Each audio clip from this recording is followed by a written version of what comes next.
wa mugore ngo simuheha ngo singira gute ngo buretse ngo nzamwica amagambo menshi cyane nabasha gusubiramo ngo yaneza n'abantu bakantera ibyuma ngo muri Malawi ntatega ngo ntasaba visa ngo yaza. Guys, ibintu yavuze ni byinshi cyane kandi bigize icyaha. Hanyuma rero ntizimbye mu magambo, iri audio ni nyinshi cyane ntabwo nzi ko ndibashe kuzikina zose ngo bishoboke, ndaza kubakiniramo nkeya zishoboka.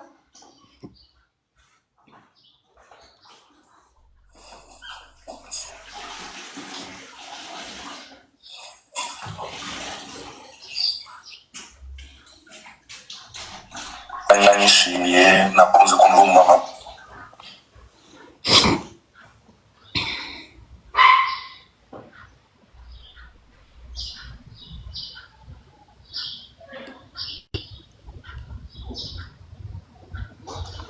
mwiza nubwo Mr. ngiye abaho yose simwifuriza ikibi mu by'ukuri bivuze na mbere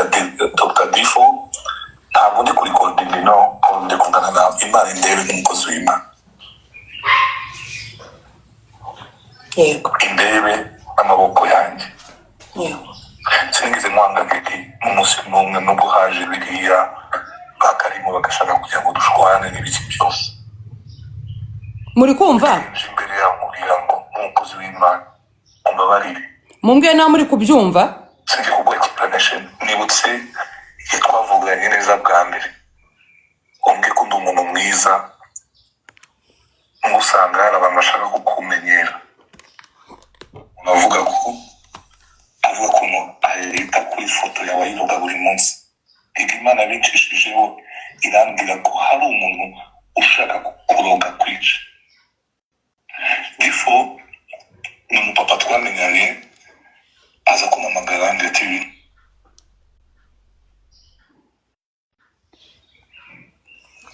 muretse gato mbanze numve ama audio nshaka kubumvisha aba ariyo ngira.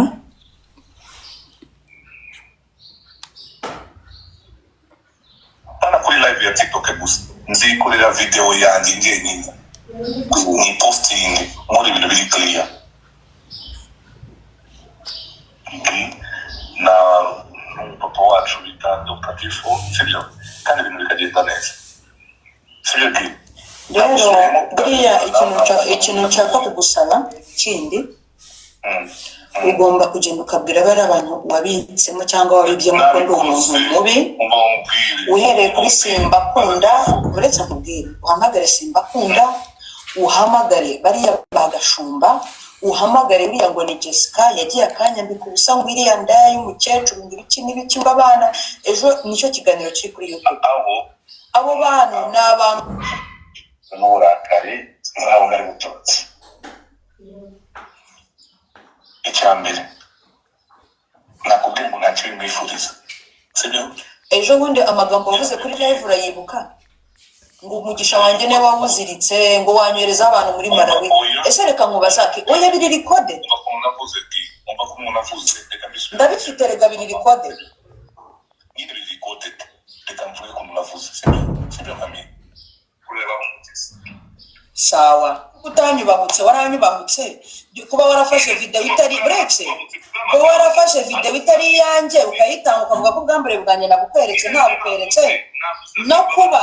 uretse umbwira kandi gakoze ejo wakoze ngo nagura mugore simuheha nashon koko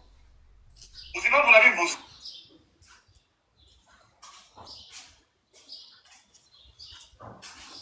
utanyubahutse waranyubahutse kuba warafashe video itari uretse kuba warafashe video itari yanjye ukayitanga ukavuga ko bwambere bwanjye nabukweretse ntabukweretse no kuba uretse umbwira kandi gakoze ejo wakoze ngo nagura mugore simuheha nashon koko uzima bunabivuze nuko wavuze ngo ntabwo nasizwe yewe uravuga nawe umushaka kubarabona kwibere okay birangire ngaho birangire umvumye kwibere nani ndarakara birangire rwose pe birangire ibintu byo kuba wenda bahangana n'abashumba bagenzi bawe utihorererwe ntago ari byiza no kuba hazamo ibintu bya pasasheti na bishire ibintu byose birangize rwose gutya nta muntu n'umwe igi unyumve neza ibyo di pastor n'abapasiteri ndagusabye nkwinginga ntabwo njyewe ngwana n'abariya bana batoya natangiye umurimo mbere yabo je suis grand kuri bo banakeneye no gutanga iyo respect nkuko nanjye nanga respect nk'umubyeyi icyo nabakoze cyose uri umumama ngomba kubaha ari cyose ntazi ngomba kukubaha byanze bikunze nubwo nakubahutse ngomba kukubaha nubwo ndi umupasiteri urabyumva thank you urakoze cyane abo bana bakire kunyubaha nka pasiteri wababanjirije uyu museke ajya kumutangaho abantu baje kumuvugaho for what ari nyungu mufiteho hari abakristo baje mufiteho basareka amacanga gukorera imana mu gishanga kimwe sibyo ukora neza azabona abantu basta byo mfite urusengero uyo n'umuvugabutumwa mfite urusengero rw'abantu bagiye baza difo abakristo banje admin wanjye sinamuzamuye kuri video ambwira ati bakoze cyane byari bitugoye as a church ni kubera iki babonye ko pastor wabo ibyo yakoze ari abafuti kandi koko ni ukuri gigi sibyo byose ni defanda meze nka Dawudi nimba nakoze icyaha ngomba kugetsa icyaha gikoze imana imbabarire niyo mpamvu uraje imbere yawe saba imbabazi nta kimwe na kimwe bintwaye yego amen nta kimwe bintwaye pe kandi nzanabikubwira tuju naho nzagusanga hose nzakugaragariza urukundo nkaho nta kintu kigeze kubaho kuko narakubahutse naragusabye imbabazi uri umumama ngomba kubaha abana wabyaye sibyo umvishe hari umuntu w'imana urimo kuvuga ngo kiriya kigore sinshobora never at all sinzigira nikora n'umunsi n'umwe sawa ngaho imana ibaho umugisha rero aho ndakubashye ndumva conversation wenda twayisoreza kujya bidakomeza kuba birebire ngaho rero mwese imana ibaho nimwongera ibyanjye naho ndaza kubyikemurira ko babinjwa bakabikora pe se audio nshaka kumwumvisha ya nyayo iri he mfite audio nyinshi cyane nka 50 niyo mpamvu kuzibona byangoye igihe pastor byavuze nubwo bwose wari wabigerageje kubikora nyine nka guhakanira message zabereye kwa Godfather barazisoma pastor nyine nanjye byangejeje kure niyo mpamvu byari byambabaje bigendeye bya affecta famille yanjye bya affecta abana banjye baravuga mu muryango wose ngo niyambuye ubusa kandi njyewe mbizi ko ntigeze nkuyamburira ubusa nubwo bwose wari wabigerageje kubikora nyine nka guhakanira message zabereye kwa Godfather barazisoma n'undi ntacyo guhisha gihari basoma ukuntu byose byageze na conversation twagiye pastor nyine nanjye bya ibintu byose noneho nkibaza umuntu yabikuye he ubwo rero byambabaje wenda bikanagera kure nta kundi buranye n'Imana yashatse wenda ko bigenda muri ubu buryo ngo n'abantu banamenye cyangwa se ariko bamenye no mu bintu bikandi ndengana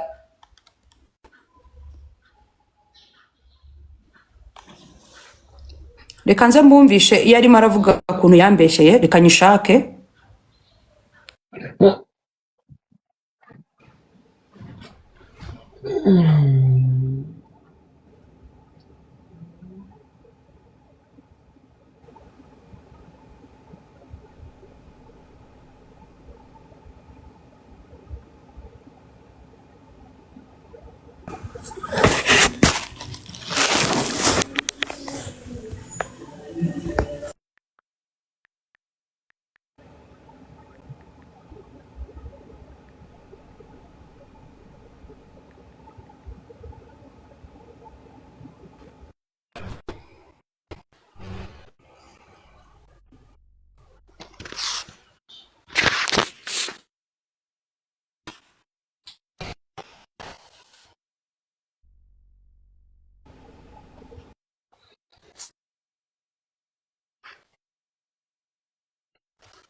ndashaka ko hagati yanjye nawe na Bifo turi abantu batatu uyu muntu mwubaha nka daddy nka papa wami niba warigeze ubona umusumwe narabimubwiye Difo intambara yaje nanjye nari defense nk'umuntu sibyo Difo niba warigeze uretse nkomeze mubwire niba uretse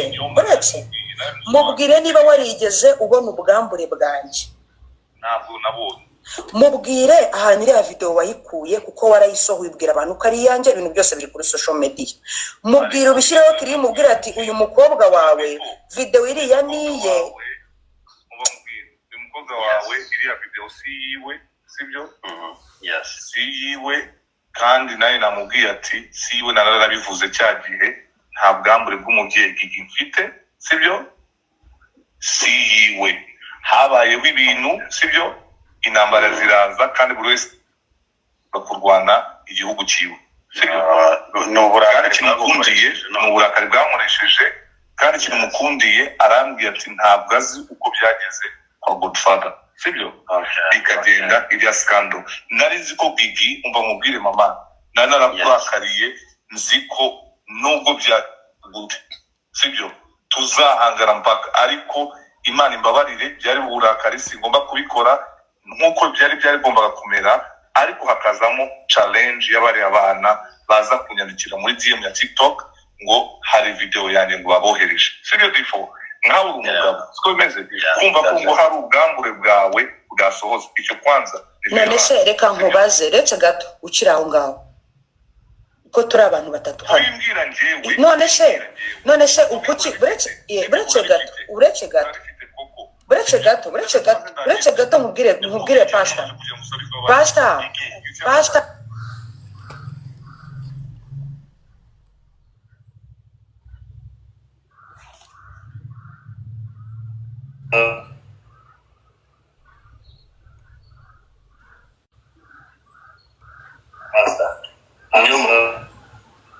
twese tumanuka umuntu nakubonyeho umunsi wa mbere ubikoma nabimenye uyu munsi niyo mpamvu